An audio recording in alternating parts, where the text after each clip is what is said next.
সেরকম ভাবে আমি দিতে পারি না। আমি দুঃখিত, কারণ আপনারাই আমাকে যে দায়িত্ব তুলে দিয়েছেন, সারা রাজ্যে আমাকে ছুটে যেতে হচ্ছে। শুধু সারা রাজ্য নয়, এখন সুপ্রিম কোর্টও মাঝে মধ্যে ছুটে যেতে হচ্ছে। আপনারা আমাকে সেই দায়িত্বটা এমন দিয়েছে। আপনাদের দুয়ারে এসেছি, আপনাদের এখানে এসেছি আপনাদের সমস্যাগুলো জানার জন্য। বিগত দিনে শুনেছি যেগুলো যা হয়েছিল বিধানসভায় উত্থাপন করেছিলাম, বিধবা ভাতা, বার্ধক্য ভাতা, যে সমস্ত বিষয়গুলো ছিল ভাঙড়ের মানুষ অনেক পাচ্ছিল না, সেইগুলো উত্থাপন বিধানসভায় করেছিলাম। কনসার্ন ডিপার্টমেন্টাল মিনিস্টারকে বলেছিলাম, তারপরে অনেক কোটা বেড়েছে, ভাঙড়ের অনেক মানুষ সেই ফ্যাসিলিটিসগুলো পাচ্ছে। আজকে আপনাদের কাছ থেকে অনেক কিছু শুনেছি, আবাস যোজনা যারা পাওয়ার যোগ্য তারা পাচ্ছে না, সেগুলো বলেছি। বিডিওকে অ্যাপ্লিকেশন করে জমা দিয়ে রিসিপ্ট কপি নিতে, প্রয়োজনে যে মিনিস্টার আছে এই অ্যাপ্লিকেশন কপির যে রিসিপ্টটা আমি মিনিস্টারের হাতে দেব, যে প্রকৃত কাদের পাওয়ার দরকার তারা পাচ্ছে কি পাচ্ছে না। আমাদেরকে জানা যাবে মন্ত্রীকে, আশা করবো মন্ত্রী সঠিক ব্যবস্থা নেবেন। না জানালে কি করে জেনেও তখন জানতে পারবে না। যদি আমি অফিসিয়ালি তাকে কাগজ জমা করি তার কাছে, তার একটা এক্সট্রা তার উপরে চাপ বলতে পারেন, এক্সট্রা দায়িত্ব বলতে পারেন, সেটা হতে পারে। তাই যা সমস্যা আছে আমি চলে যাচ্ছি, মানে এখান থেকে আর সমস্যা শুনবো না এরকম ব্যাপার নয়। আমাদের এখানে যারা আছে তাদের সাথে যোগাযোগ করবেন।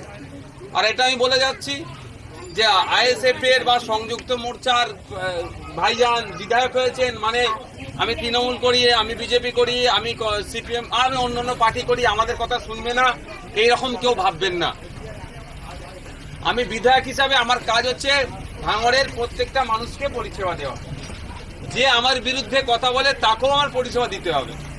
এটাই গণতন্ত্র, এটাই ডেমোক্রেসি।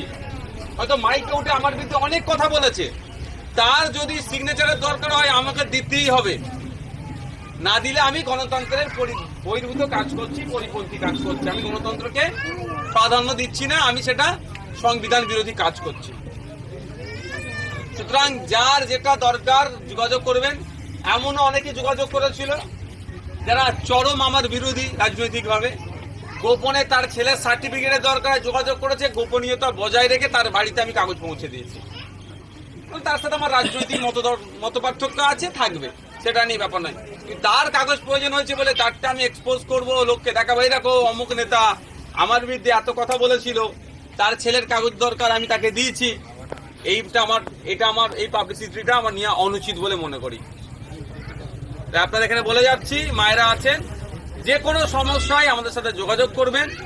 আমরা আমাদের দিক থেকে যথেষ্ট বড় চেষ্টা করব। আর বাচ্চাগুলো না পড়াশোনা নেই না কোনো সমস্যা, এটা মাথায় রাখবেন। পড়াশোনা যেন ঠিকঠাক করে হয়। আজকে ভাঙড়কে নিয়ে অনেকে অনেক রকম ভাবে কথা বলে। কিছু সংখ্যক রাজনৈতিক কারবারিদের জন্য ভাঙড়ের নাম বদনাম হয়, কিন্তু রেজাল্ট দেখেছে কি? মাধ্যমিক বোর্ডের রেজাল্ট দেখুন না মাদ্রাসা বোর্ডের রেজাল্ট দেখুন, ভাঙড়ের জয় জয়কার। আলিমে মাদ্রাসা বোর্ডের সাতুলিয়া, ওটা হচ্ছে আপনার ছোয়ানির ছেলে র্যাঙ্ক করেছে। ফাজিলে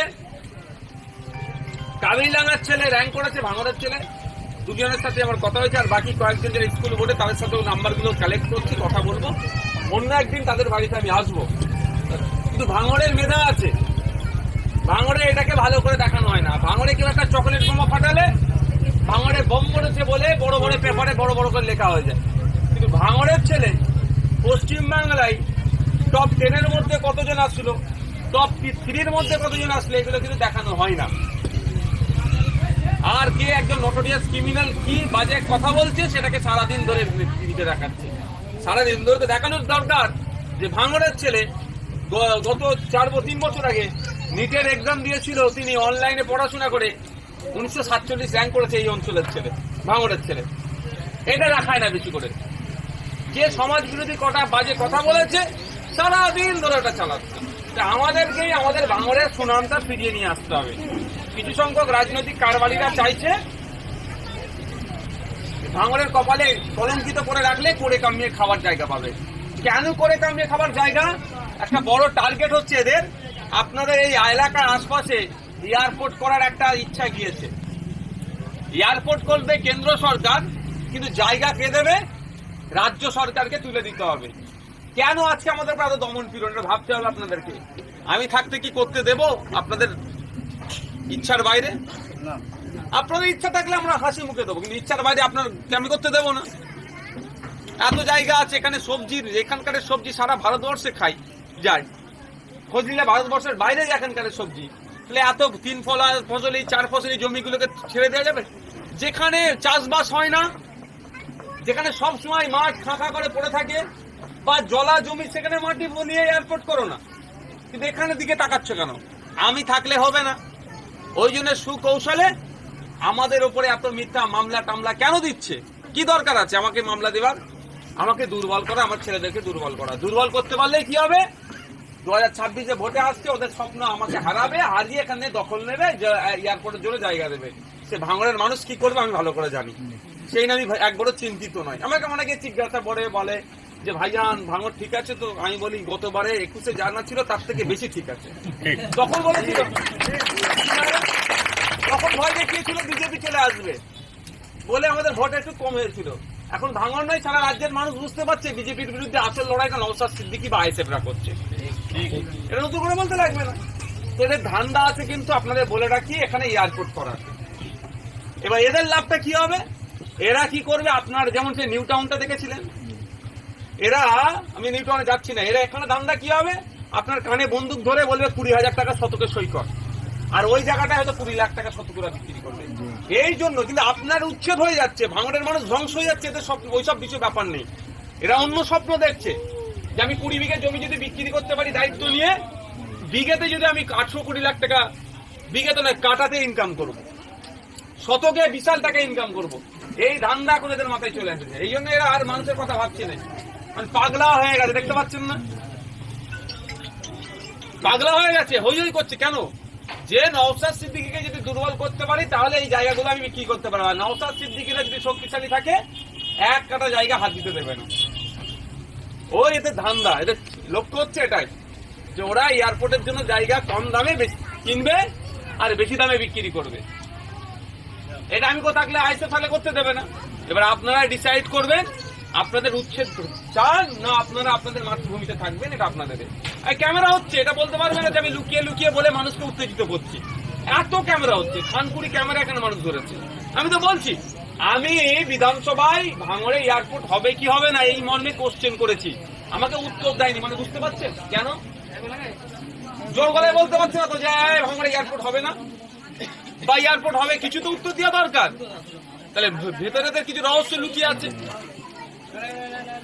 এদের রহস্য তো কিছু লুকিয়ে আছে, সেটা বাস্তবায়ন করতে পারছে না কেন? আমি আছি বলে। ওই জন্য আমাদেরকে দুর্বল করার চেষ্টা করছে। বা আপনি আমাদের হাতকে শক্ত রাখবেন কি দুর্বল করবেন, সবটা আপনাদের উপর নির্ভর হচ্ছে। এটা মাথায় রেখে চলবে। কারণ আমাদের এখানে, আমাদের অবশ্যই এখানে কোনো অস্বীকার করার কোনো জায়গা নাই। কিছু হয়েছে পাওয়ার গিল্ডের জন্য, যে যে কমিটমেন্ট গুলো করেছিল, হসপিটালটা হয়েছে, আরো ভালো করে হোক। যারা চালাচ্ছেন ভাই দাদারা আরো ভালো করে চালাক, ওতে আমার কোনো বিতর্ক নয়। কিন্তু বলা হয়েছিল কি একটা কোল্ড স্টোর দেবে, এখন ঘিরে টেনে রেখেছে। কিন্তু এতদিন হয়ে গেল, কত বছর হলো বলুন, এখনো দিচ্ছে না কেন? এরা ভাঙড়ের মানুষের ভালো চায় না। যারা আন্দোলন করেছে তারা এখন আন্দোলন করে, আমরা দেখি মাঝে মধ্যেই। আন্দোলন করতে হবে, দ্রুত কোল্ড স্টোরের জন্য ব্যবস্থা করতে হবে, এখানে কোনো বিতর্ক নয়। কোন ঝান্ডায় আন্দোলন হচ্ছে সেটাও বিতর্ক নয়। প্রথম কি দরকার, আমাদের কোল্ড স্টোর চাই, এটা মাথায় রাখতে হবে। কিন্তু এখনো দিচ্ছে না কেন? ভাঙড়ের মানুষের ভালো চায় না। কোল্ড স্টোর হলেই সবজিগুলো রেখে দেবে, কম দামে আর বিক্রি করবে না, দাম 2 পয়সা ফসল মালিকরা পাবে, কৃষকরা পাবে, এটা চায় না ওরা। তাই আমাদেরকে লড়াই করে বেঁচেই থাকতে হবে। তো ওখানে জমি কাটলো, ওয়াকফ সম্পত্তি নিয়েছে